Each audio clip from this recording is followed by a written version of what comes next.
সালাম আলাইকুম রহমতুল্লাহ। ওয়ালাইকুম আসসালাম রহমতুল্লাহ বারাকাত। ভালো আছেন শেখ?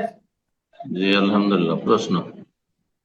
শেখ, প্রশ্ন হলো এই, একটা পশু তো আমাদের পরিবার থেকে সবার জন্য একটা পশু আমি কুরবানি করছি কিনা। তো জি জিলহিজ্জাহ মাসে চাঁদ উঠে যাওয়ার পর নখ চুল ইত্যাদি কাটতে হয় না? তো এটা শুধু গার্জেন কাটবে না না সবাই শেখ এটা? জি। চুল, নখ ইত্যাদি না কাটার যে হুকুম রয়েছে সেটি শুধু ওই ব্যক্তিকে যিনি কোরবানি করতে ইচ্ছুক, মানে মূল ব্যক্তি যিনি অভিভাবক। ইজা দাখালাল আশরু ওয়া আরাদা আহাদুকুম আন ইউদাহিয়া, নবী সাল্লাল্লাহু আলাইহি ওয়াসাল্লাম বলছেন, যখন জিলহজের প্রথম 10 দিন শুরু হয়ে যাবে আর তোমাদের কেউ কোরবানি করতে ইচ্ছুক, তো ইচ্ছুক ব্যক্তি যিনি অভিভাবক মালিক তিনি, সকল সদস্য তাতে সামিল নয়। এটি হচ্ছে ওলামায়ে কেরামদের কথা। জি, তারা সামিল নয়। জি, বারাকাল্লাহ ফিক। আমিন। এ পর্যায়ে প্রশ্ন করবেন ফারহান ইব্রাহিম। জি, আপনি প্রশ্ন করুন। আসসালামু আলাইকুম। ওয়ালাইকুম আসসালাম রহমতুল্লাহ। শায়েক, আমি ফারহান, ঢাকা থেকে বলছি। জি। প্রশ্ন আমার বলুন। আমার প্রশ্নটা হলো যে আহ, আহ,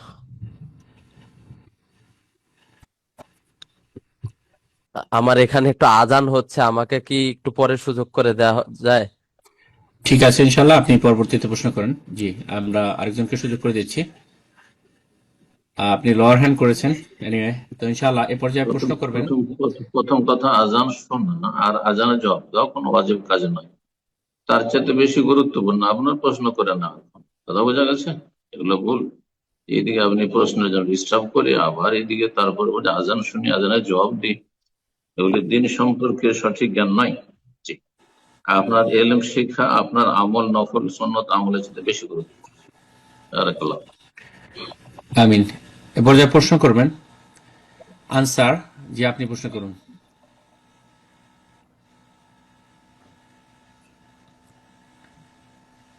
আসসালামু আলাইকুম ওয়ালাইকুম আসসালাম রহমতুল্লাহ বরকাত। শেখ। আমি সৌদি আরব থেকে বলছি। কিছুদিন আগে আমি বিবাহিত, আমার স্ত্রীর সাথে একটু ঝগড়া হয়েছিল। তখন আমি তাকে এক বৈঠকে হয়তো 3-4 বার তালাক কথা উচ্চারণ করি। এখন আমি বাংলাদেশে অনেকজনের জিজ্ঞেস করছি, ভিডিও দেখছি, অনেকে বলে তালাক হয়ে গেছে, অনেকে হয় নাই। এখন আপনার মতামত কি? আপনি হানফি না আহলে হাদিস? আমি তো হুজুর শেখ এগুলো কিছু বুঝি না, আপনি এমনি কোরআন হাদিসে যেটা বুঝলেন এটার না উপর তো? বিশ্বাস করি আপনি আর কি। আপনার আপনার আলেমের কাছে দেশের ফতোয়া নেবেন। অনলাইনে তালাকের ফতোয়া হয় না। শুধু আপনাকে বললাম যে আপনি হানফি হলে ফতোয়া আলাদা, আর আহলে হাদিস হলে ফতোয়া আলাদা। জি। তাহলে স্যার, হ্যাঁ, প্রশ্ন করবেন সাইদা দিবা। আপনি প্রশ্ন করুন। আসসালামু আলাইকুম ওরহমতুল্লাহি বারাকাতু। সম্মানিত শাইখ, ওয়ালাইকুম আসসালাম রহমতুল্লাহ বারাকাত। জি। শাইখ আমি নিউ ইয়র্ক থেকে বলতেছি। শাইখ, আপনার জন্য অনেক দোয়া, আল্লাহ আপনাকে নেক হায়াত দান করুন। আমিন। আপনাদের ইনশাআল্লাহ। আল্লাহ ভালো শাইখ, রাখুন। বারাকাল্লাহ। আমার একটা বোনের 2 মাসের একটা বাচ্চা। তা ওর বা ও যখন বাথরুম করে, ও ডাইপার টাইপার চেঞ্জ করে, তখন তো ওর লজ্জাস্থানে হাত যায়। তা এর অবস্থায় কি তার অজু ভেঙে যাবে বাচ্চাকে পরিষ্কার করতে গেলে? এটা এটা আমার কোশ্চেন ছিল। হাদিসে যেহেতু রয়েছে মান মাসসা যাকারাহু ফালিয়াতাওয়াদ্দাহ, যে ব্যক্তি নিজের লজ্জাস্থান স্পর্শ করবে, এই হাদিস থেকে অধিকাংশ উলামায়ে কেরামদের মত যে অন্যের লজ্জাস্থান মানে মানে ছোট বাচ্চাদের লজ্জাস্থান পরিষ্কার করতে গিয়ে যদি তা স্পর্শ হয় তাতে ওযু নষ্ট হবে না।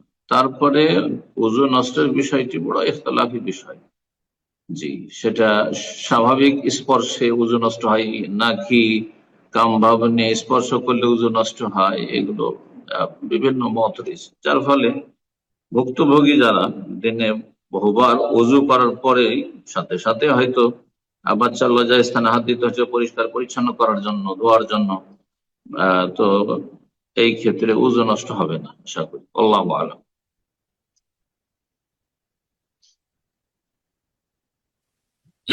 জাযাকাল্লাহ খায়ের। এ পর্যায়ে প্রশ্ন করবেন সাব্বির ইসলাম। জি, আপনি প্রশ্ন করুন।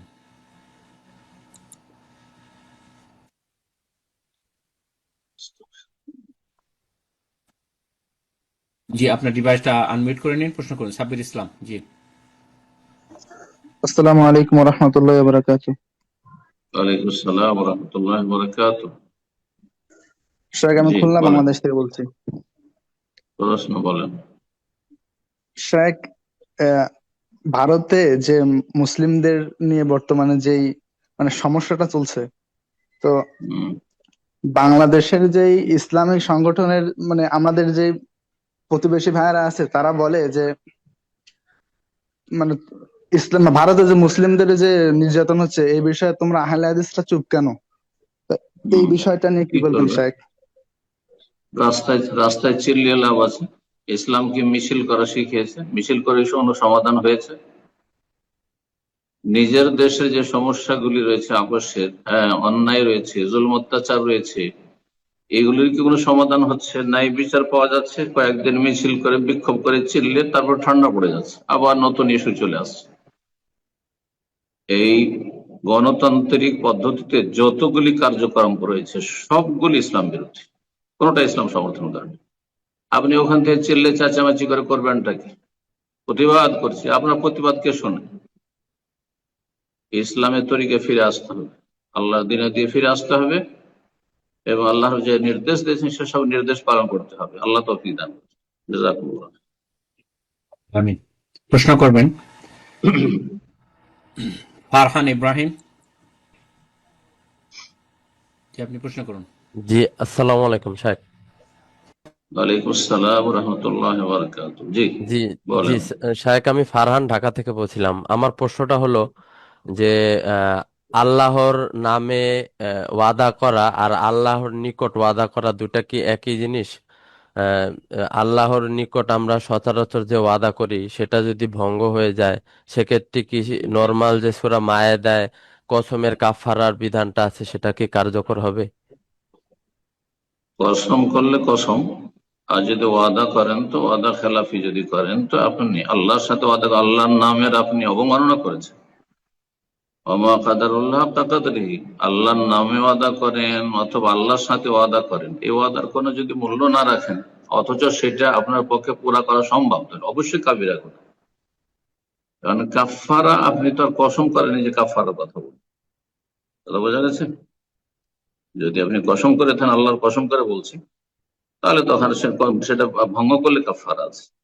ওয়াদা করেছেন, ওয়াদা খেলাফ মুনাফিকি করেছেন, এবং এর জন্য আল্লাহর কাছে জিজ্ঞাসিত হবেন হাসর মাঠে। তওবা করেন, আর যদি সম্ভব হয়, আপনার শক্তি সামর্থ্য থাকে, তো অবশ্যই সে ওয়াদা পূরণ করেন। আল্লাহর সাথে ওয়াদা করেন, আর মানুষের সাথে আল্লাহর নামের দোহাই দিয়ে ওয়াদা করেন। কথা বোঝা গেছে? আল্লাহ তাআলা। আর যদি কেউ অপারগ হয় তো লা ইউকাল্লিফুল্লাহু নাফসান ইল্লা ওয়াসআহা, ওয়াদা করেছিলাম হ্যাঁ আল্লাহর নাম নিয়ে যে তোমাকে ধার দেব, কিন্তু অভাব হঠাৎ করে এমন হয় নিজে অভাব দিতে পারলেন না, আপনি তোমাকে সাহায্য করবো, সাহায্য করতে পারলেন না, নিরুপায় হয়ে গেলেন, তো আল্লাহ মাফ করবেন। জি। এ পর্যায়ে প্রশ্ন করবেন রিম্পা, জি, আপনি প্রশ্ন করুন।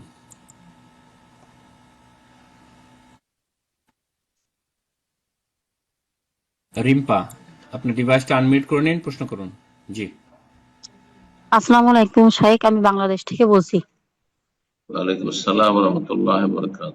জি বলেন। আমি একটা আপুর পক্ষ থেকে প্রশ্ন করছি। আপুটার জামাই এবং তার মায়ের সাথে হচ্ছে 8-9 বছর আগে জিনা হয়ে যায়, এবং এই অবস্থায় একবারই হয়, ওইটা ভুল ক্রমে হয়ে যায়। তারপর হচ্ছে তারা তওবা ইস্তেগফার করে এবং সংসার জীবন চালিয়ে যায় ভাবে, আপুটা জানে না কোনো কিছু। এর ভিতরে একটা বাচ্চাও হয়ে যায়। তো কিছুদিন আগে হচ্ছে আপুটা জানতে পারে, এবং স্থানীয় ভাবে যে কওমি মাদ্রাসা আছে সেখান থেকে ফতুয়া নেওয়া হয়। তারা বলে যে তাদের সংসার আর করা যাবে না একসাথে, তারা মানে আজীবনের জন্য হারাম হয়ে গেছে। এখন তারা যে হারাম বলল, এটা তারা কোন সহিহ দলিলের উপর ভিত্তি করে বলল? আর আপনার একটা আলোচনায় আমি শুনছি যে জেনার কারণে কোনো বৈবাহিক সম্পর্ক এরকম হারাম হবে না। যদি হারাম না হয়ে থাকে, তাহলে এর জন্য পরকালে আল্লাহর কাছে কোনো দায়ভার জবাবদিহি করতে হবে কিনা, বা যদি একসাথে সংসার করার উপায় থাকে তাহলে তারা হচ্ছে জেনার কাতারে পড়বে কিনা, মানে স্বামী স্ত্রী দুইজন জেনার কাতারে পড়বে কিনা। এই দুইটা প্রশ্ন আমার। স্বামী স্ত্রীর সম্পর্ক ঠিক আছে, আর ওই যে জেনাকারী জেনা করেছে, তার মা জেনায় লিপ্ত হয়েছে, তারা জেনাকারী, তারা যদি খালেস অন্তরে তওবা না করে তাহলে জাহান্নামের সম্মুখীন হবে। দুনিয়া আখেরাতে কঠিন আযাব রয়েছে জানাকারী জানাকারীদের জন্য। কথা বোঝা গেছে? বিবাহিত, হ্যাঁ বিবাহিত, সুতরাং এদের তো বেঁচে থাকার অধিকার নেই। হ্যাঁ, এদের জন্য রজম, মৃত্যুদণ্ড হচ্ছে ইসলামের সাথে, পাথর মেরে সংসার করা, এত বড় অপরাধ করেছে। তাদের খালেস অন্তর তওবা করা উচিত। জেনা করলো স্বামী, জেনা করলো তার মা, হ্যাঁ মহিলার মা, আর মহিলার বেচারে কি হলো যে বিয়ে নষ্ট হয়ে যাবে, হুরমাত মুসাহারা। এই জেনা ব্যভিচার অথবা এরকম লজ্জা স্থানে নজর পড়ে গেল কোন মাহারামের, সেজন্য স্ত্রী হারাম হয়ে গেল, এই ফতোয়া ভিত্তিহীন ফতোয়া, এই ফতোয়া সহি নাই। যে অপরাধ করেছে সে তওবা করবে, আর তার স্বামী যদি তওবা করে আসে তাহলে তার সাথে সংসার করবে, আর এইরকম যদি চরিত্রহীন হয় তার সাথে সংসার করা জায়েজ নয়। এ পর্যায়ে প্রশ্ন করবেন মামুন মুন্সি, জি আপনি প্রশ্ন করুন। আসসালামু আলাইকুম শাহেখ। ওয়ালাইকুম আসসালাম ওয়া রাহমাতুল্লাহ। জি শাহেখ, বাংলাদেশ বাকেরগঞ্জ থেকে বলছি। বলেন। জি, আমরা জাহাজে চাকরি করি, তো আমরা নামাজ কসর করি। এখানে আমরা শুধু ফরজ নামাজগুলো কসর করি, সুন্নাত শুধু ফজরের সুন্নাত 2 রাকাত এবং বেতের 3 রাকাত, এটা আমরা কখনো বাদ দেই না। এটা কি ঠিক আছে? সফরে বাকি সুন্নাত গুলো আমরা পড়ি না। জি জি জি জি, আমরা জাহাজে চাকরি করি। জি, কিসে চাকরি করেন? আমরা জাহাজে চাকরি করি। কথা ক্লিয়ার শোনা যাচ্ছে না। জি, উনি জাহাজে চাকরি জাহাজে করি। জাহাজে চাকরি করেন উনি, জাহাজে, জি জাহাজে চাকরি পানি করেন। জাহাজ, জি জানওয়ান, জি। জি জি, পানি জাহাজ। সফর অবস্থায় ফরজ সালাত যেগুলো 4 রাকাত বিশিষ্ট সেগুলিতে কসর রয়েছে। 4 রাকাতকে 2 রাকাত পড়বেন। মাগরিবে কসর নেই, ফজরে কসর নেই, ঠিক আছে। সুন্নত গুলি হ্যাঁ যদি পড়েন জায়েজ, বা বিশেষ করে ফজরের সুন্নাত আর বেতর পড়বেন, সফরে নবী সাল্লাল্লাহু আলাইহি ওয়াসাল্লাম ছাড়েননি, যেমন বাড়িতেও ছাড়েন, ঠিক আছে। আর বাকি সুন্নাত, জোহরের সুন্নাত, মাগরিবের সুন্নাত, এশার সুন্নাত, এগুলো যদি কেউ পড়ে জায়েজ, ভালো। আর যদি না পড়ে কোনো দোষণীয় না। আল্লাহু আকবার। প্রশ্ন করবেন আব্দুল্লাহ, জি আপনি প্রশ্ন করুন। আসসালামু আলাইকুম স্যার। ওয়ালাইকুম আসসালাম ওয়া রাহমাতুল্লাহি ওয়া বারাকাতুহু। জি আমি বাংলাদেশ থেকে বলছিলাম। বলেন। স্যার, আমার ওই প্রশ্নটা হচ্ছে যে আহ, আমি যখন সালাত আদায় করি তখন আর কি আমার ওই লজ্জাস্থানের কথা মনে করে তখন মিলিয়ে যায়, আবার হাঁটতেছি জিকির করতেছি, তো হাঁটার মধ্যে মনে হচ্ছে যে মানে হাঁটতেছি, এর মধ্যে মনে হচ্ছে সুবহানাল্লাহ আমার পায়ের কাছে এরকম কিনা, তো এরকম একটা বিভ্রান্তিকর অবস্থায় পড়ি। পরে সালাদ চালাতে গেলে ফিরে গেছে 4 রাকাত সালাদ, এরকম যখন লজ্জাস্থানের কথা মনে পড়ে তখন থেমে যাই। এরপর মনে করেন যে আমার এক পর্যায়ে 4 রাকাত সালাতে প্রায় 40 মিনিট সময় লাগে, এতে আমার খুবই আমি কষ্টকর কিছু হয়ে যায়। বুঝছি না, আপনার কথা এমন ভাবে আসছে অস্পষ্ট বুঝি জি না, যদি একটু ব্রাদার বুঝে থাকেন আব্দুল্লাহ, এক্সপ্লেন করেন। জি ওস্তাদ জি, আমিও অস্পষ্ট। উনি সলাতে তার না কিছু ওয়াসওয়াসা হচ্ছে বুঝিনি এই আমি, ব্যাপারে, জি। এই আপনার সাউন্ডটা বোঝা মাইক্রোফোনটা যাচ্ছে না। ক্লিয়ার করে নেন, আপনি আবার চেষ্টা করুন কথা বলতে, জি প্রশ্ন করার চেষ্টা করুন, মাইক্রোফোনটা ঠিক করে শায়েখ নিন। এখন শুনছি। না কিছু বুঝি না। আমি যখন সালাত আদায় করি স্যার, তখন ওই আমার লজ্জাস্থানের বুঝতে কথা মনে পড়ে যায়। পরে পরে আমি আর সূরা চালাতে পারি না। এরপর আমার প্রায় 40 মিনিট সময় এত লেগে এত যায় আমার। লম্বা কথা না, আপনি সংক্ষেপে বলেন, সংক্ষেপে প্রশ্ন বলেন। এমনি বোঝা যায় না বলেই চলে যাচ্ছে, সংক্ষেপে বলেন। মানে বৃষ্টি পড়তেছে শায়েখ, তাহলে আমি সামনের সপ্তাহে ইনশাআল্লাহ প্রশ্ন করবো না। ঠিক আছে, অন্য কবিতা। জাযাকাল্লাহ খায়ের। এ পর্যায়ে প্রশ্ন করবেন তাওহিদ, জি আপনি প্রশ্ন করুন।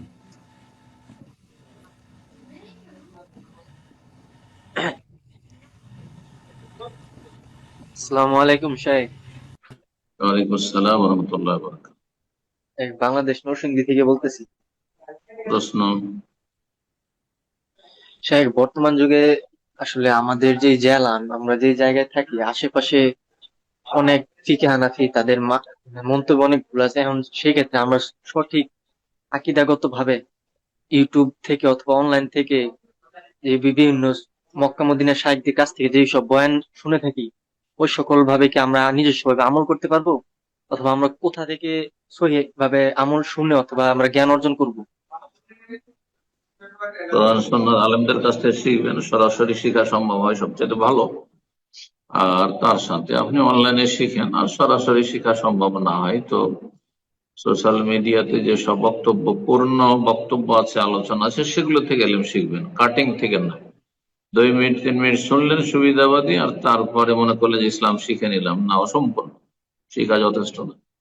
যে কোনো বিষয় সম্পর্কে বিস্তারিত শুনবেন শুনতে হইলে, অথবা বিস্তারিত পড়বেন পড়তে হইলে, আর ভালো কোনো আলেমের সংসর্গে থাকবেন, সম্পর্ক রাখবেন, যাতে করে কোনো জায়গায় সংশয় হলে নিরসন করে নিতে পারেন, জিজ্ঞাসা করে নিতে পারেন। বিষয় ক্লিয়ার না হলে ভুল বুঝবেন। কথা বোঝা গেছে? সেলফ স্টাডি করলে অনেক সময় ভুল বুঝে নেবেন, এই জন্য ভালো আলেমের সহযোগিতা অবশ্যই নিতে হবে। আল্লাহ তৌফিক দান করুন। কিন্তু আপনি সোশ্যাল মিডিয়া থেকে দিন শিখতে পারবেন, ইউটিউব থেকে, কোনো অসুবিধা নেই। ধারাবাহিক আলোচনা শুনছেন আর সব বুঝতে পারছেন, যেখানে সন্দেহ হচ্ছে ভালো আলেমকে জিজ্ঞেস করে নিচ্ছেন, ওস্তাদকে জিজ্ঞেস করে নিচ্ছেন, যথেষ্ট। সরাসরি গিয়ে অথবা টেলিফোন বা বিভিন্ন ভাবে যোগাযোগ করে কোনো অসুবিধা নেই। বারাকাল্লাহ। আল্লাহ তৌফিক দান করুন। আমিন। প্রশ্ন করবেন ওয়ার্দা, আপনি প্রশ্ন করুন।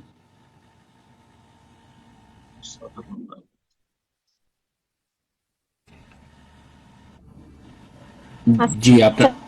আসসালামু আলাইকুম শায়েখ। ওয়ালাইকুম সালাম ওয়া রাহমাতুল্লাহ। জি বলেন। প্রশ্ন হচ্ছে, পুরুষদের ক্ষেত্রে খালা শাশুড়ি, ফুফু মহিলাদের ক্ষেত্রে জামা ষষ্ঠী। বোন, আপনার কথা অস্পষ্ট, ব্রেকিং, মানে ভেঙে ভেঙে যাচ্ছে, তো আপনি মাইক্রোফোনটা একটু চেক করে দেখুন, আবার প্রশ্ন করার চেষ্টা করুন।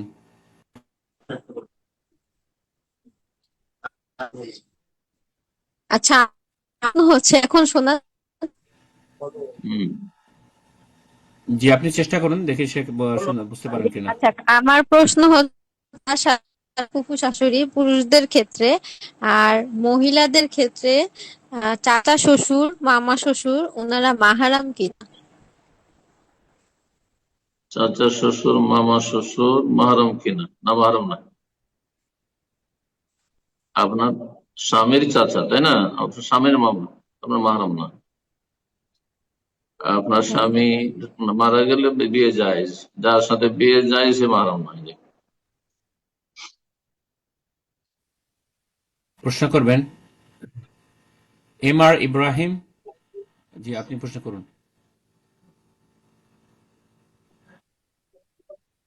আসসালামু আলাইকুম স্যার। ওয়ালাইকুম আসসালাম ওয়া রাহমাতুল্লাহি ওয়া বারাকাতুহু। আমি সৌদি আরব থেকে বলতেছি, যে আমার প্রশ্নটি হলো, আমি অনেক বড় একটি গুনাহ করে ফেলছি, তো আমার 60টি রোজা কাফারা হয়েছে, তো 60টি রোজা আমি রাখতেছি। এখন আমার প্রশ্ন হলো, সামনে যে আমার কুরবানি ঈদ আসতেছে, তো আমি কি ঈদে কি রোজা কি কন্টিনিউ চালিয়ে যাব, নাকি ঈদে রোজাটা আহ ঈদে রোজা না রাখবো? ঈদের দিন এবং ঈদের পরে 3 দিন আইয়ামে তাশরিক, এই 4টা দিন বাদ দিয়ে সব রোজা রাখবেন। আরাফার দিন পর্যন্ত রাখবেন, তারপরে 13 জিলহজ পর্যন্ত রাখবেন না, 10, 11, 12, 13, 4 দিন, তারপর রাখবেন আবার কন্টিনিউ। মাঝখানে অসুস্থ হয়ে গেলে বা সফরে গেলে ওইটা ছাড়তে পারবেন, তারপর আবার কন্টিনিউ, 7 কন্টিনিউ করবেন। এটা হচ্ছে শরীয়তের বিধান। যাদের অবিরাম একটানা রোজা যাদের ফরজ, শাহরাইনে মুতাতাবিআইন, জি, এটা হচ্ছে বিধান। ওজোরের কারণে গ্যাপ দিতে পারবেন, শরীয়ত সম্মত ওজোর।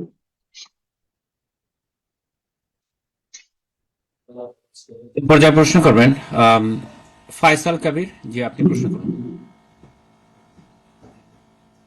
আসসালামু আলাইকুম শায়েখ, আমি ফয়সাল কবির মালয়েশিয়া থেকে বলতেছি। জি বলেন। জি, বলছি শায়েখ, আমি আসলে 2023 সালে মালয়েশিয়া এসেছি, এবং আমার উদ্দেশ্য ছিল যে আমি এখনো বিয়ে করিনি, আমি 10 লাখ টাকা জমায়ে দেশে যে একটা ব্যবসা বাণিজ্য করার নিয়ে এসেছি, এবং আমি ইনশাল্লাহ 2027 সালে চলেও যাব। কিন্তু এখন আমি একটা কনফিউজড পড়ে গেছি, সেটা হচ্ছে কি, যে আমি কি এই টাকা দিয়ে কি হজ করবো আগে, কারণ যেহেতু আমার 10 লাখ টাকা জমানো হয়ে গেলে তো আমার তো হজ খরচ হয়ে যাবে। সেক্ষেত্রে আমি কি হজ করবো নাকি আমি ব্যবসা শুরু করব? এখনো বিয়ে করি না, আর যদি আমি 5-6 লাখ টাকাতে হজ করি, সেক্ষেত্রে তো আমার কাছে তো ব্যবসা করার টাকাই থাকবে না, এখন কি করব? হুম। বয়স কত হলো? বয়স 30। 30 বয়স হয়ে যাচ্ছে, আগে আগে বিয়ে করেন। বাড়ি ফাড়ি জমি জায়গার আগে আগে বিয়ে করা ফরজ। কথা বোঝা গেছে? বয়স হয়ে যাচ্ছে, হ্যাঁ, গোনার ঝুঁকি আছে খুব। আর তারপরে হজ, হজ পরে। এই ক্ষেত্রে বিয়ে করে নিতে উপদেশ দেবো। আগে বিয়ে করেন, তারপরে পয়সা জুটলে তখন ব্যবসা বাণিজ্য করবেন, তো পয়সা জুটলে তখন হজ করবেন। জি।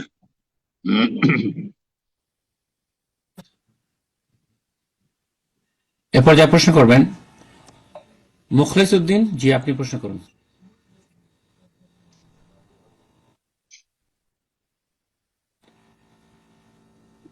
ওয়ালাইকুম আসসালাম ওয়া রাহমাতুল্লাহি ওয়া বারাকাতুহু। জি। এখন প্রশ্ন করছি সৌদি আরব দাম্মাম জায়গা থেকে। বোঝা যাচ্ছে না।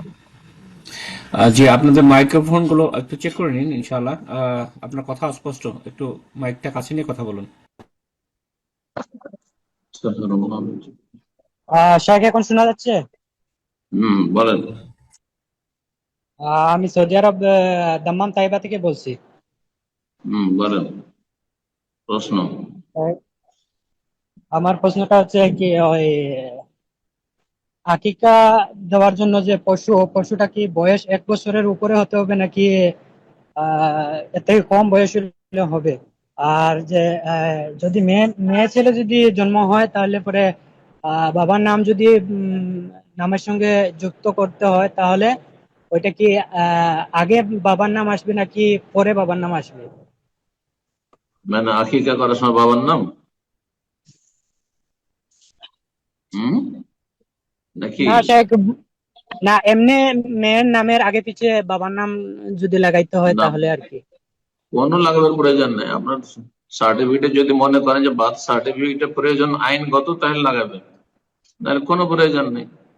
সাহাবীরা নাম রাখতেন আব্দুল্লাহ নাকি আব্দুল্লাহ বিন জুবাইর, হ্যাঁ, আব্দুল্লাহ বিন আব্বাস, এরকম করে নাম রাখতেন নাকি? এগুলো ফ্যাশন শুরু হয়েছে আজকাল, কথা বলছেন, কোনো প্রয়োজন নেই।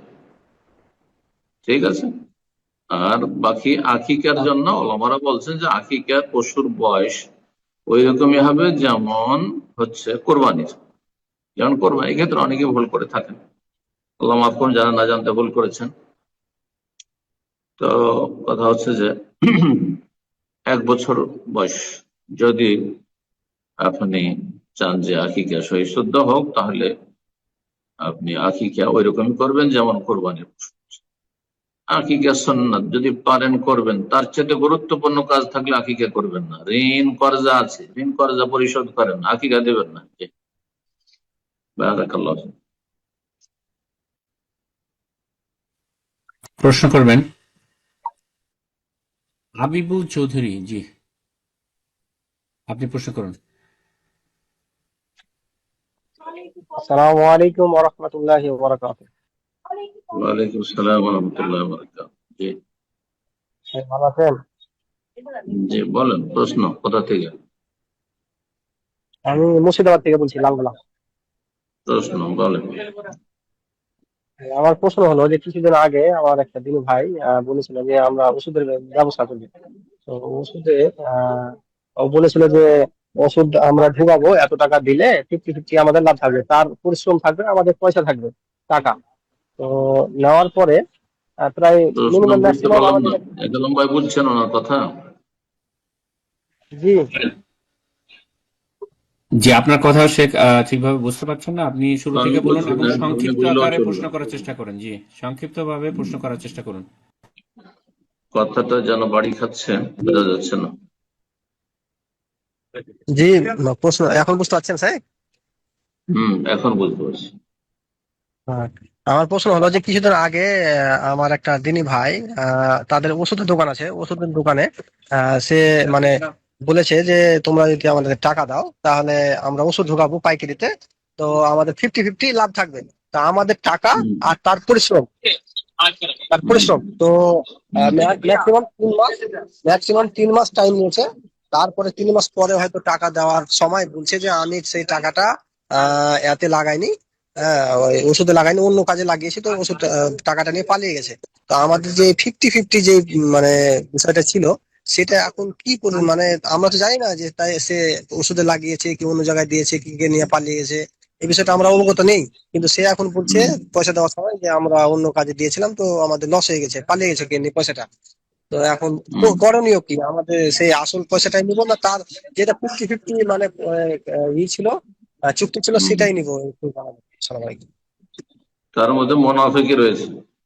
এই যে ওয়াদা আখলাফ, মোনাফিকের বদচরিত্র হচ্ছে প্রমিস করবে, ওয়াদা করবে, ওয়াদা খেলাফি করবে। আপনার সাথে ওয়াদা করেছে সে ব্যবসা করবে আপনার টাকা নিয়ে, আর সে ব্যবসা করেনি, সে হারাম কাজ করেছে, কাবিরা গুনাহ করেছে, তওবা করছে এই ব্যক্তি। কথা বোঝা গেছে? এইরকম দিনই ভাই ইখতিয়ার করবেন না, বর্জন করবেন এগুলোকে। আল্লাহ হেদায়েত করবে। যা মিথ্যুক, সে মিথ্যা কথা বলেছিস, ধোকাবাজ, কোতার, মান গাশশানা ফালাইসা মিন্না, যে ধোকা দেশে আমাদের দলভুক্ত না। নবী সাল্লাল্লাহু আলাইহি ওয়াসাল্লাম। আপনি মূল টাকা নিয়ে নেই, এখন সে যদি বলে যে তাহলে ওই হিসাবে দিয়ে দিচ্ছি, আন্দাজে কিছু টাকা বেশি দিয়ে দিচ্ছি, জায়েজ নয়, হারাম, সুদ এটা। তারও জন্য হারাম, আপনার জন্য হারাম। আপনি টাকাটা নিয়ে রব্বে সাল্লেম সাল্লেম, আল্লাহ হেফাজত করুক এদের অনিষ্ট থেকে। জি, বারাকাল্লাহ। আমিন। প্রশ্ন করবেন সাবিদ, আপনি প্রশ্ন করুন।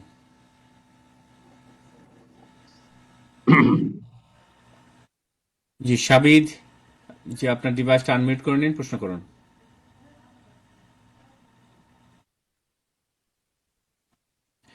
এরপর যা প্রশ্ন করবেন ইমরান বিন নাসির, জি আপনি প্রশ্ন করুন।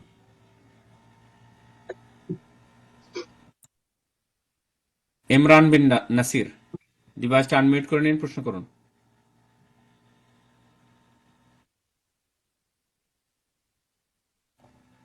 ওকে, ইনশাআল্লাহ আমরা এ পর্যায়ে আরেকজনকে সুযোগ করে দিচ্ছি। এ পর্যায়ে প্রশ্ন করবেন আয়েশা বিনতে শাবাব, জি সাহাব।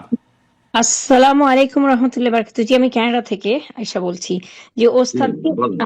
ভালো আছেন? আমার প্রশ্নটা হচ্ছে যে কেউ যদি কোরবানি দিতে দেয় কাউকে, তাকে উকিল বানিয়ে, এবং তার তার পক্ষ থেকে কোরবানিটা দিতে দেয় ছাগল দেশে, এবং সে যদি ছাগল না দিয়ে গরু কোরবানি দেয় তাকে না জানিয়ে, তার পারমিশন না নিয়ে, তাহলে এটা কি করা যাবে কিনা, এটা কি করা যায় কিনা, নাকি তার পারমিশন নিতে হয়, নাকি কোরবানিটা তার করা হবে যাবে কিনা? না। ইনশাআল্লাহ, যেভাবে জাযাকাল্লাহ। বলা হয়েছে জায়েজ নয় তার জন্য, যে নিবে খাসি করার জন্য আর দিয়ে দিবে গরু বিনা পারমিশনে, জায়েজ নয়।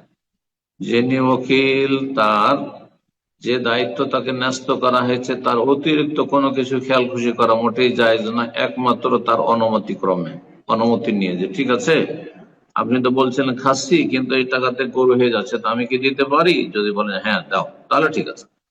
আর নিজের মনে স্বেচ্ছাচারিতা করবে, জায়েজ নয়। এটা আমানতে খেয়ানত করা হয়েছে, আমানতে খেয়ানত করে, জায়েজ নয়। অনুমতি নেবে, করবে তার। বারাকাল্লাহ। আমিন। এরপর যা প্রশ্ন করবেন এস কে হাবিবুর, জি আপনি প্রশ্ন করুন। আসসালামু আলাইকুম রহমতুল্লাহ। ওয়ালাইকুম আসসালাম রহমতুল্লাহ বারাকাতুহু। জি। স্যার, আমার প্রশ্নটা হচ্ছে, বাবার হারাম সম্পদ ছেলের জন্য কি হালাল হবে? হুম, কি হয়েছে? বাবার হারাম সম্পদ, মানে হুম, বোনেদেরকে দেয়, তো কি সেই ধরনের সম্পদ হারাম? মানে ওই হারাম বোনেদেরকে। গ্রামের লোকের জমি জায়গায় বেমানি করা হারাম, যদি হয়তো জানছেন যে অমুক লোকের বেমানি করা, এগুলো চুরি করা, অমুক লোকের বাড়ি থেকে এটা চুরি করেছে, গয়না চুরি করে নিয়েছে, অমুকের জমি এটা বেমানি করেছে, তাহলে হারাম। কথা বোঝা গেছে? বোনেদেরকে দেয়। এই হারাম কখন আর ফিরিয়ে দিতে হবে, ফিরিয়ে দেওয়া খরচ। আপনি চান আপনার বাবা জাহান্নামে যান, আর আপনি হারাম খান চোখে দেখে? কিন্তু আপনার বাবা বিড়ির ব্যবসা করেছে, তামাকের ব্যবসা করেছে, সিনেমার ব্যবসা করেছে, হারাম উপার্জন করেছে, আপনার জন্য হালাল। কথা বলছেন? মানুষের হক যদি জানেন যে এইগুলো অমুক অমুক মানুষের এগুলো হারাম খেয়েছে আমার বাবা, লোকগুলিকে জানছেন যাদের হারাম খেয়েছে আপনার বাবা, তাহলে তাদের ফেরত করা খরচ। আর যদি এমন হারাম হয় যে হারাম বিশেষ কোন লোকের কাছ থেকে নয়, হ্যাঁ, কোন আপনার প্রতিষ্ঠানের সম্পদ নয়, আপনার জানা নেই, বরং বিভিন্ন হারাম রোজগার করেছে, তাহলে সেগুলো থেকে আপনার মুক্ত হওয়ার কোনো প্রয়োজন নেই। আপনার জন্য হালাল, তার জন্য হারাম। সে জাহান্নামে শাস্তি পাচ্ছে। সেই জন্য আল্লাহ হেদায়েত দান করুন, বেঁচে থাকুন। প্রশ্ন করবেন নাজমুল হক। জি, আপনি প্রশ্ন করুন।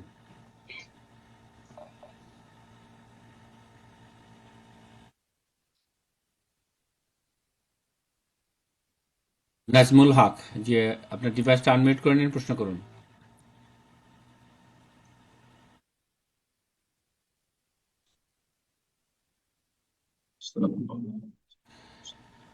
এরপর যা প্রশ্ন করবেন সোমাইয়া।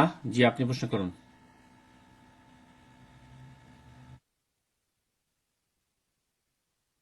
জি, আপনার ডিভাইস আনমিউট হয়েছে, প্রশ্ন করুন সোমাইয়া। সাহেব, ওয়ালাইকুম আসসালাম ওয়া রাহমাতুল্লাহি ওয়া বারাকাতুহু। বলেন প্রশ্ন। আমার প্রশ্ন হচ্ছে, আমাদের এখানে হচ্ছে হানাফি সমাজ, তো আমি মহিলা, তো আমরা কি হচ্ছে আসরে, এখানে আসরে অনেক আগেই তো ওয়াক্ত হয়, এখানে দেরি করে আর কি আজান দেয়, আমরা বাসায় কি আগে সালাদটা আদায় করতে পারবো? অবশ্যই পারবেন, অক্ত হইলে সালাত আদায় করে নিন। মসজিদের বেদাতিরা ফজর আজান বিলম্বে বা আসর আজান বিলম্ব দিচ্ছে, আপনার অপেক্ষা করার কোনো প্রয়োজন নেই। তারা গুনাহগার, আপনি গুনাহগার হবেন না? মোটেই না। আপনি অক্ত হলে সালাত পড়ে নেবেন, বিশেষ করে মহিলাদেরকে বলছি। পুরুষদের ক্ষেত্রে বলবো যে উত্তম হচ্ছে যে আপনি বাড়িতে পড়ে নেন, তারপরে গ্রামে থাকছেন যাতে বেনামাজি না ভাবে লোকেরা, তাদের জামাতে সামিল হয়ে যাবেন। হ্যাঁ, বাড়িতে ঘরে থাকলে, আর নামাজটা পড়ে যদি বাইরে চলে যান, চলে গেছে। এরপর যা প্রশ্ন করবেন এমডি মঞ্জুর। জি, আপনি প্রশ্ন করুন।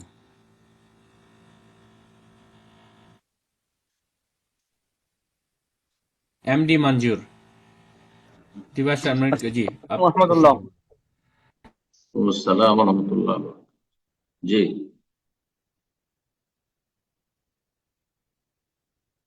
বলেন। এমডি মঞ্জুর, আপনার ডিভাইস মিউট করে ফেলেছেন, আপনি আবারও ডিভাইস আনমিউট করে নিন, প্রশ্ন করুন। জি। জি শেখ, শেখ আমাদের এখানে ওই আমরা কোথা থেকে? কোথা থেকে? জি শেখ, ওয়েস্ট বেঙ্গল থেকে। প্রশ্ন।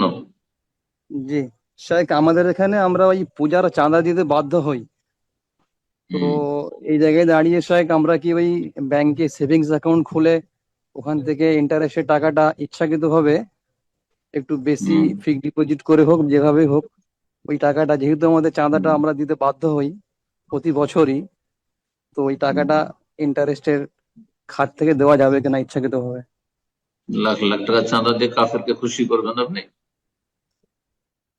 আপনি সুদ, এদিকে সুদ খাবেন আর লাখ লাখ টাকা চাঁদা দিয়ে কাফেরকে খুশি করবেন? এটা ইসলাম তো সমাধান, বা ইসলাম সমাধান বলেছে হিজরত করা। যেখানে একেবারে সংখ্যালঘু হয়ে আছেন, যেখানে সংখ্যা গরিষ্ঠ আছে সেখানে হিজরত করেন, অন্য এলাকায় চলে যান। যেখানে শান্তি আছে, যেখানে মানুষের মতো মানুষ বাস করে, যেখানে জুলুম অত্যাচার নয়, সে এলাকায় চলে যান। আল্লাহ সহজ করুন। এইটা যখন সম্ভব না হবে, একেবারে অসহায়, কোনো রাস্তা পাচ্ছেন না হিজরতের, আর নিরুপায় হঠাৎ রাস্তায় ধরে ফেলেছে অথবা দোকানপাট এসে ধরে ফেলেছে, উপায় নাই, এখান থেকে যেতেও পারছি না, তখন নিরুপায় চাঁদা দিলে তখন আল্লাহ ধরবেন। কথা বোঝা গেছে? আর আপনি ইচ্ছা করে সেভিংস অ্যাকাউন্ট খুলবেন আর সুদ খেতে, সুদি লেনদেন হারাম করে, আল্লাহ লানত আর গজব হইতে থাকবে। আল্লাহ যুদ্ধের ঘোষণা আপনার উপর হইতে হবে, যেমন ওদের উপর আছে, জালেমদের উপর আছে। আর আপনি তাদেরকে সুদের টাকা দিয়ে আপনি মুক্তি লাভ করবেন, এতে কোনোদিন রেহাই পাবেন না। এটা সমাধানের পথ নয়। এতে আল্লাহর আযাব আরো বৃদ্ধি পাবে, জালেম আরো চেপে বসবে। আল্লাহ হেফাজত করুন রব্বুল আলামিন। মুসলিম ভাই বোনদের আল্লাহ হেফাজত করুন, যে যেখানে আছে। আমিন। এরপর যা প্রশ্ন করবেন শাহিদুল ইসলাম। জি, আপনি প্রশ্ন করুন।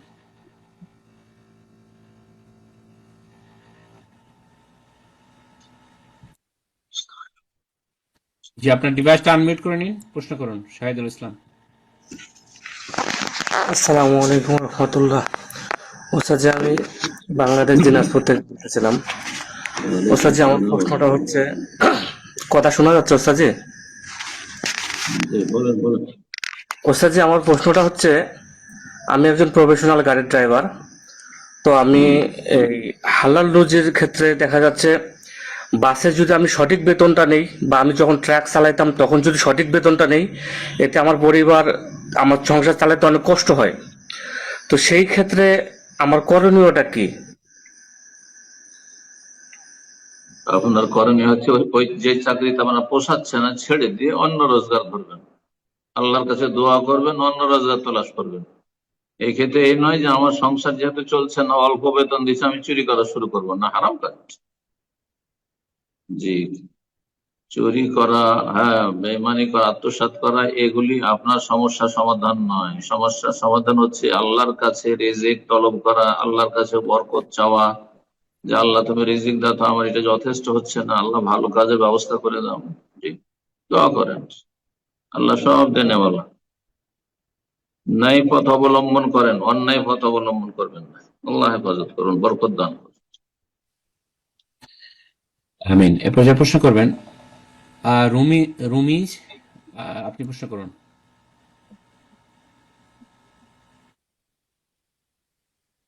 রুমি, যে আপনার ডিভাইসটা আনমিউট করে নিন, প্রশ্ন করুন রুমি। আসসালামু আলাইকুম, শুনতে পাচ্ছেন? জি জি, বলেন। আচ্ছা, আমার ওয়ালাইকুম প্রশ্নটা আসসালাম। হচ্ছে, আমি কানাডা থেকে বলতেছি। তো আমি ইউজুয়ালি উমরা করতে গেলে প্রথমে মদিনা যাই, 2 দিন থেকে তারপরে মক্কা যাই আর কি, উমরার নিয়ত করে। তো হোটেল থেকে এহরাম বাঁধলে কি হবে উমরার জন্য, নাকি এখন শুনতেছি হুলাইফা মসজিদে গিয়ে বাঁধতে হবে? হোটেল থেকে এহরাম করে নিয়ে যখন জুলহালেফা ক্রস করবেন, ট্রেনে গেলে স্টেশন থেকে যখন ট্রেন ছাড়বে তারপরেই, কারণ 10 কিলোমিটার, তো ওই 2-3-5 মিনিটের মধ্যে ক্রস করে যাবেন। আর যদি আপনি বাসে যান অথবা প্রাইভেট কারে যান, ট্যাক্সিতে যান, তাহলে তো দেখতে পাচ্ছেন মসজিদের পাশ দিয়ে অতিক্রম করছে, খেয়াল করলে দেখতে পাচ্ছেন। 10 কিলোমিটার মসজিদে নববী থেকে 10 কিলোমিটার কতক্ষণ লাগে মোটামুটি একটা আইডিয়া, 15-20 মিনিট। মসজিদে যাওয়া জরুরি নয়, মসজিদে সেখানে অবতরণ করা জরুরি নয়। হ্যাঁ, সেই জুলহালেফার কাছাকাছি হলে যখন পার করছেন, তার আগে আপনি অন্তরে নিয়ত করে লাব্বাইক ওমরাহ বা লাব্বাইক হাজ্জান যা করছেন আপনি করে নেন। বারাকাল্লাহু ফিক। কিন্তু আপনি হোটেল থেকে সব প্রস্তুতি নিয়ে নিতে পারবেন। ভাইয়েরা এহরামের কাপড় এখান থেকে পরে নিতে পারবেন, আর বোনেরা এখান থেকে সব প্রস্তুতি নিতে পারবেন।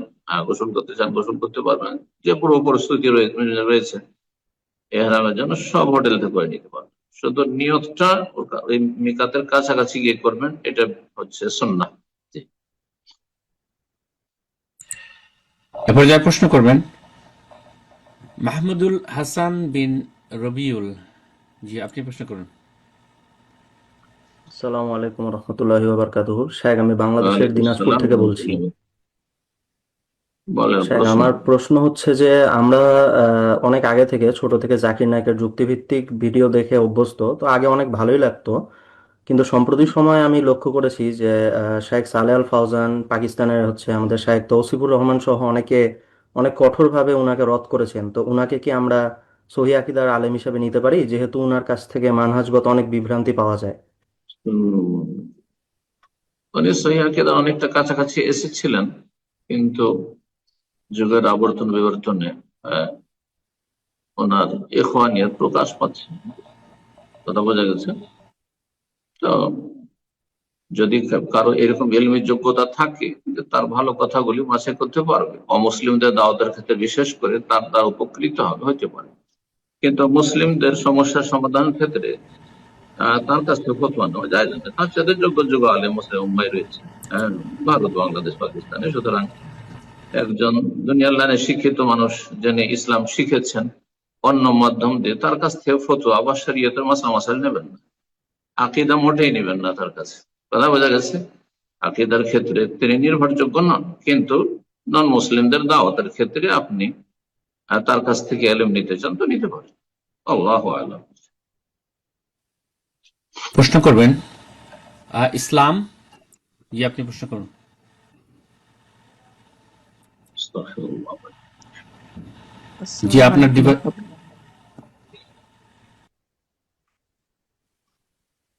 জি, আপনি প্রশ্ন করুন। আসসালামু আলাইকুম। ওয়ালাইকুম আসসালাম ওয়া রাহমাতুল্লাহি ওয়া বারাকাতুহু। জি, জি, আমি বাংলাদেশ থেকে বলছিলাম শেখ। প্রশ্ন বলেন।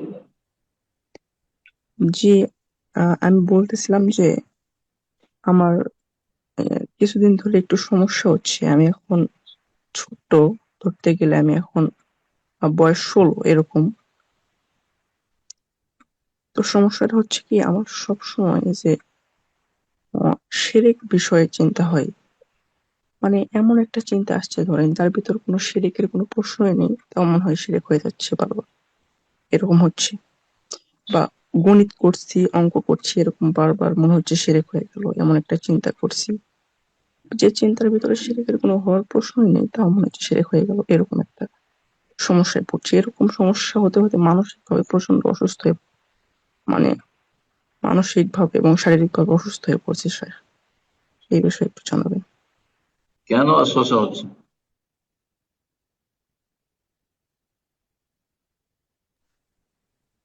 একরাম ভাই অস্বস্তির কথা বলতে চাইছেন না? আমি ওয়াসওয়াসা নাকি আমি সঠিক জানি না এই বিষয়ে যে কি সমস্যা নাকি। কেনই বা এরকম হবে? কোনো প্রয়োজন নেই। আল্লাহর কাছে আশ্রয় কামনা করেন, আল্লাহর কাছে আশ্রয় কামনা করেন, ভালো আমল করেন, ভালো আমল করেন, গুনাহ থেকে বেঁচে থাকেন, সোজা ইসলাম। এ হয়ে যাচ্ছে, তোমার এটা মনে হচ্ছে, সেটা মনে হচ্ছে, কেনই বা মনে হবে? আল্লাহর কাছে শয়তান থেকে পানা চান না, শয়তান। আউযু বিল্লাহিস সামিউল আলিম মিনাশ শাইতানির রাজিম ইত্যাদি পড়েন। আল্লাহর কাছে বেশি বেশি দোয়া করেন, আল্লাহ হেফাজত করেন। এটাকে বৃদ্ধি করলে হবে না, শয়তান আরো সুযোগ পেয়ে যাবে। আল্লাহ হেফাজত করুন। আমিন। আমরা প্রোগ্রামে একদম শেষ পর্যায়ে চলে এসেছি, আর একটি প্রশ্নের মাধ্যমে ইনশাআল্লাহ আমাদের আজকের প্রোগ্রাম শেষ হয়ে যাবে। যারা প্রশ্ন করার জন্য হ্যান্ড রেজ করেছেন, অনেকে প্রশ্ন করতে পারলেন না, ইনশাআল্লাহ আগামী প্রোগ্রামে আপনাদের প্রশ্ন করে নেব। আমাদের শেষ প্রশ্ন নেওয়ার পূর্বে একটি জরুরি ঘোষণা, যেটা আমাদের অনেকেই হয়তো আমরা অবগত হয়েছি যে আমাদের ইউটিউব লাইভ যে ইউটিউব চ্যানেলটা ছিল, ইউটিউব তাওহীদের ডাক নিউ ইয়র্ক ইউটিউব চ্যানেল, এই চ্যানেলটা কিছু খারাপ প্রকৃতির লোকের কারণে যেটা বন্ধ হয়ে গেছে। তো আমরা ইনশাআল্লাহ নতুন ইউটিউব চ্যানেল ওপেন করার চেষ্টা করতেছি খুব তাড়াতাড়ি। আমরা আপনাদেরকে আপডেট জানাবো ইনশাআল্লাহ। আশা করি বাই নেক্সট উইক আমাদের নতুন ইউটিউব চ্যানেল আপলোড করা হবে, ওপেন করা হবে, এবং আমাদের পূর্বের যে ভিডিওগুলো ছিল সেগুলো আমরা সেখানে আপলোড করার চেষ্টা করবো ইনশাআল্লাহ। তো ইনশাআল্লাহ আমরা আজকের সর্বশেষ প্রশ্নের মাধ্যমে ইনশাআল্লাহ আমাদের প্রোগ্রাম শেষ হবে। প্রশ্ন করবেন আলী ফায়াজ, আপনি প্রশ্ন করেন।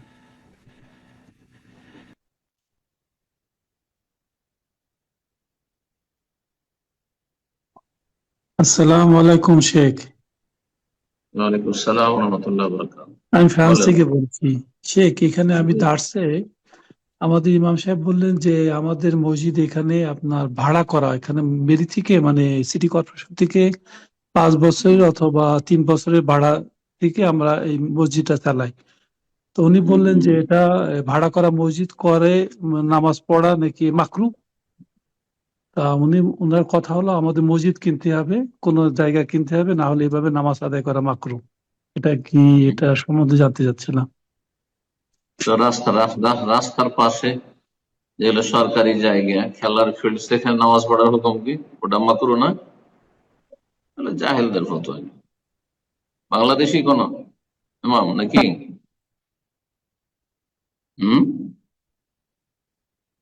আপনার ইমাম কোন দেশি? আলী ফায়াজ, আপনার ডিভাইসটা আনমিউট করে নিন। শেখ আপনাকে প্রশ্ন করছেন। আলজেরিয়ান, উনি আলজেরিয়ান। আল্লাহ হেদায়েত করেন এশিয়ান আরবদেরকে। পশ্চিমা দেশে যেসব আরবরা শেখ হয়ে বসে আছে, অধিকাংশ শেখ না, অধিকাংশ শেখ নাই, এলমি যোগ্যতা নেই, আরবি ভাষা দিয়ে সবকিছু চালাবার চেষ্টা করে, যার ফলে এলমের অভাব নিয়ে তারা বড় বড় কথা বলে। হয়তো বা উৎসাহিত করতে চেয়েছে যে এভাবে কতদিন চালাবার, নিজের মসজিদ করেন। এটা নিঃসন্দেহে উত্তম যে একটা স্থায়ী মসজিদ করবে, কিন্তু যতক্ষণ পর্যন্ত মসজিদ বানাতে পারেননি, ভাড়া বাসায় একটা ভাড়া রুম নিয়েছেন বা বিল্ডিং নিয়েছেন, কোনো কিছু ভাড়া নিয়েছেন, সেখানে সালাত আদায় করছেন, সেটা বাইরে রাস্তাঘাটের পাশে ফিল্ডে সালাত আদায় করা চাইতে ভালো। আর নবী সাল্লাল্লাহু আলাইহি ওয়াসাল্লাম আল আরদু কুল্লুহা মসজিদ, আল্লাহর জমিন সবটাই মসজিদ, আল্লাহর জমিন সবই মসজিদ। কথা বোঝা গেছে? তো যখন আল্লাহর জমিন সব জায়গায় মসজিদ, একমাত্র নাপাক জায়গা, বিশেষ বিশেষ কিছু জায়গা নাপাক জায়গা, সেখানে বিশেষ বিশেষ জায়গাগুলি সেজন্য নিষেধ করা হয়েছে। আর বাকি আল্লাহর জমিন আল্লাহর, সুতরাং আল্লাহর ইবাদত আল্লাহর জমিনে, এর জন্য আপনি বেশি হক রাখেন, আপনি বেশি হক রাখেন। যারা বাধা দিচ্ছে তারা হক রাখে না, তারা অন্যায় করে। আল্লাহ তাদের অনিষ্ট থেকে রক্ষা করুন এবং আল্লাহ রাব্বুল আপনাদেরকে স্থায়ী মসজিদ নির্মাণে তৌফিক দান করুন, এতে কোনো সন্দেহ নাই। কিন্তু তার ফতোয়া যে ভাড়া বাসাতে নামাজ পড়লে মকরু, এগুলো মন গড়া ভিত্তিহীন ফতোয়া। আল্লাহ হেদায়েত দান করুন। বারাকাল্লাহ ফিক। জাযাকাল্লাহ খায়ের। জি উস্তাদ জি, আজকে এখানে শেষ করা যাক, ইনশাআল্লাহ দোয়া করে শেষ করে দিন। জাযাকুমুল্লাহ খায়ের, বারাকাল্লাহ ফিকুম। দোয়া করি যেসব ভাই বোন আমাদের সাথে থাকলে তাদের জন্য বিশেষভাবে, আর মুসলিম ভাই বোনদের জন্য দোয়া করি। সারা বিশ্বে যেখানে মজলুম, নির্যাতিত, অসহায় মুসলিম ভাই বোন প্রতিকূল অবস্থায় জীবন যাপন করছেন, আর তারা দিন দুনিয়ার ক্ষেত্রে ক্ষতিগ্রস্ত হচ্ছেন জালেম কাফেরদের পক্ষ থেকে, আল্লাহ রাব্বুল আলামিন তাদেরকে বিশেষ হেফাজতে রাখুন। সমস্ত অনিষ্টকারীর জালেমের জুলুম থেকে আল্লাহ তাদেরকে রক্ষা করুন। জালেমকে আল্লাহ প্রতিহত করুন। আল্লাহ রাব্বুল আলামিন জালেমকে ধ্বংস করুন, মাজলুমকে আল্লাহ সাহায্য করুন। ভালো মানুষদের সাথে আমাদের থাকার তৌফিক দান করেন, খারাপ মানুষদের থেকে আমাদের দূরে থাকার, তাদের অনিষ্ট থেকে দূরে থাকার তৌফিক দান করুন। আল্লাহ আমাদের ঈমান আমলের হেফাজত তৌফিক দান করুন। সীমা লঙ্ঘন থেকে আল্লাহ বাঁচিয়ে রাখুন। ভালো কথা কাজের মাধ্যমে সময়কে পার করার তৌফিক দান করুন। কালেমা তাইয়্যিবা পড়ে আল্লাহ রাব্বুল আমাদেরকে মওত দান করুন। রব্বানা আতিনা ফিদ দুনিয়া হাসানাহ ওয়া ফিল আখিরাতি হাসানাহ ওয়া কিনা আযাবান নার। রব্বানা আতিনা মিন লাদুনকা রাহমাতাও ওয়া হাইয়্যি লানা মিন আমরিনা রাশাদা। ربنا هب لنا من ازواجنا وذرياتنا قرة اعين واجعلنا للمتقين اماما. سبحان ربك رب العزة عما يصفون وسلام على المرسلين والحمد لله رب العالمين.